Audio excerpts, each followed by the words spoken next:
effort to peek at galaxies far, far away is the James Webb Space Telescope, JWTS for short. 100 times more powerful than Hubble.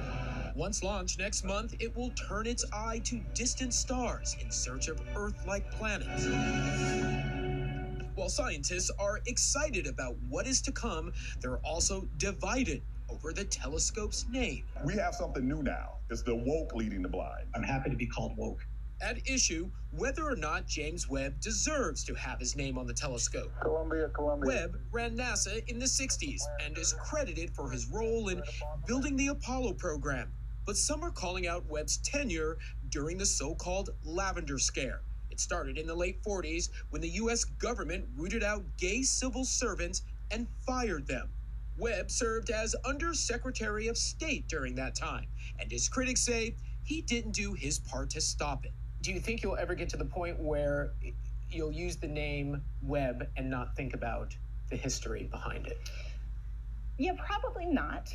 Astrophysicist Sarah Tuttle is one of 4 scientists who penned an op-ed titled "The James Webb Space Telescope Needs to be Renamed." He was still the administrator while his head of security picked up someone from the jail, interrogated him for hours at NASA headquarters, and then fired him because he had been picked up for being gay. Supporters of Webb say the history is murky, and those opposed to naming the telescope after him should take another look. In this case, they're completely wrong. Hakeem Oluseyi, an astrophysicist, says after researching Webb's history, he found a man of tolerance. James Webb lauded the intellectual power of an openly gay woman. He went out of his way to help use NASA facilities to desegregate the South.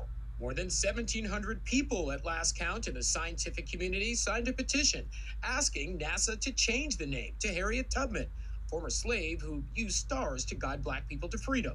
I love Harriet Tubman, but that's not appropriate for this. NASA declined our repeated requests for an interview, saying in a statement, the Lavender Scare was a painful time in American history. NASA's historian conducted an exhaustive search. He also talked to experts. NASA found no evidence at this time that warrants changing the name.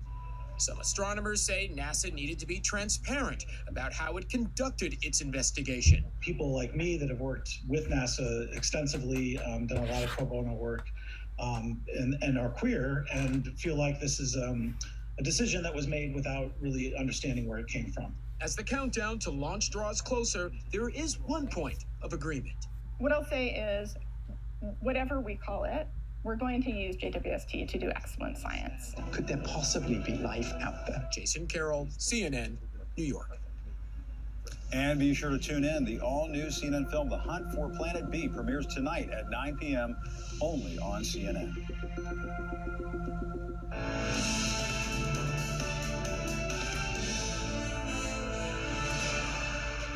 You are live in the CNN